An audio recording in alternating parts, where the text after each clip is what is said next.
just making me feel.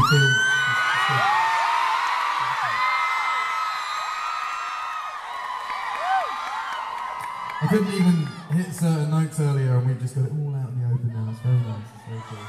Anyway, oh, fuck you, Maddie.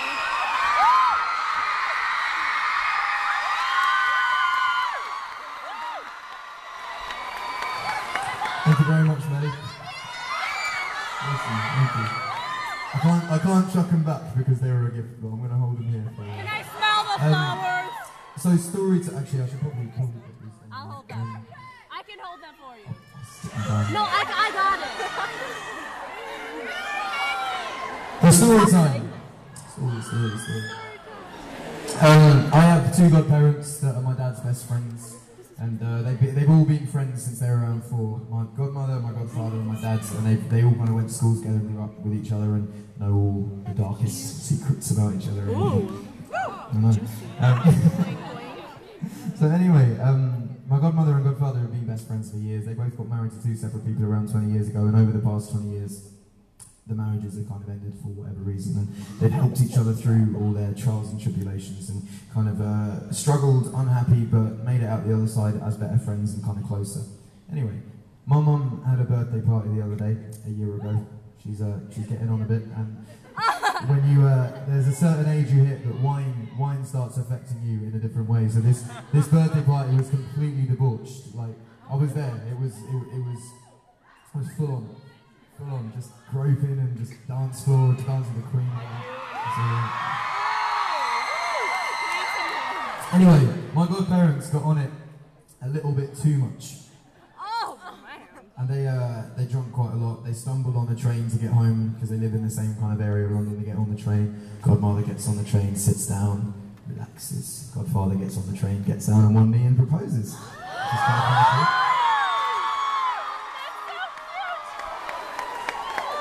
I'd like to point out the fact he did propose to my godmother, not just some random woman sitting on the train. So anyway, so they rang me up to meet up around 2 weeks afterwards to say that they kept it quite secret for a while, but, well, 2 weeks. And they sat me down to say that they were getting married, and they were like, "Ed, can you play our wedding?" And I was like, "Of course, yeah." What would you like me to play? And they just said, "I'll just play any one of your love songs, anyone will do, but can we hear them first?" And so I strummed out a couple. I don't know if anyone's familiar with some of my earlier work, but there's some songs about kind of half-dead run over chickens and Shrek and some weird stuff on there. So I played these songs, and my godparents are kind of like, I don't know if they're going to necessarily fit in at our wedding. Can you just play something standard like "You Are So Beautiful to Me" or "Make You Feel My Love" or "Gold Digger" or something like that? Gold Digger! Gold Digger, same. Or you can write us a song. And I kind of like the idea of being put under pressure to write a song. Sometimes you kind of get a bit complacent playing shows and like, yeah, I've got my songs, but sometimes you just need to be put under pressure to write a song. So I was like, okay, challenge accepted. I'll go away and I'll write you a song and I'll come back and play it to you and see what you think. So I went away, wrote a song, came back, played it. They were like, wicked, cool, we'll do that at the wedding.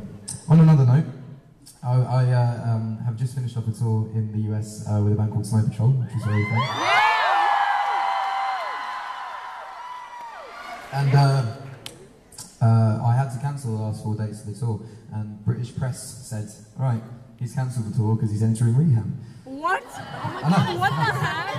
Who do they think? Here I am on stage with 4 bottles of water and some honey. And, but I didn't really complain too much because it kind of made me sound a bit more rock and roll than actually. But anyway, the real truth of the matter is I missed those shows because I went home to play this wedding for my parents, which was fun. But if anyone does ask you, did Ed enter rehab, just say that I'm a gangster motherfucker and it just... keep the dream alive. Keep the dream alive. Don't look at the time. Yeah. I don't usually swear it that much, so I'm sorry. I do, just not too much at shows. So. Your name. Right.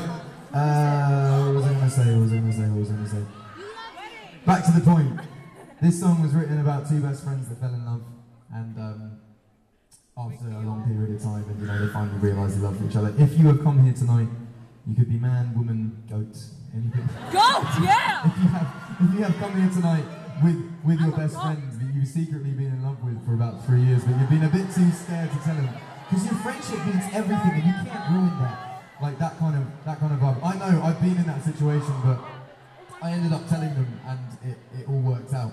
So the moral of the story is, if you came here tonight with your best friend that you secretly been in love with, and you thought, you know what, I'm going to buy a ticket to Ed's gig. Ed plays very, very mushy love songs, and at some point there's going to be the opportunity where I can just kneel over and nibble their ear or something like that.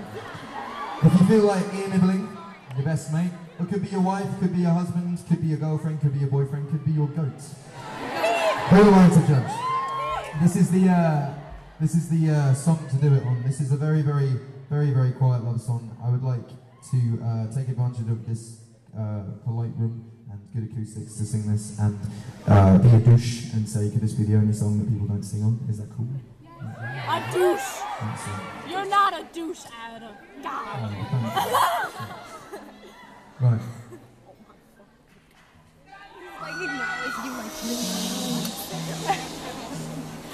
Right, so this one is a very, very quiet one, and I'll dedicate this to the goat. That's me!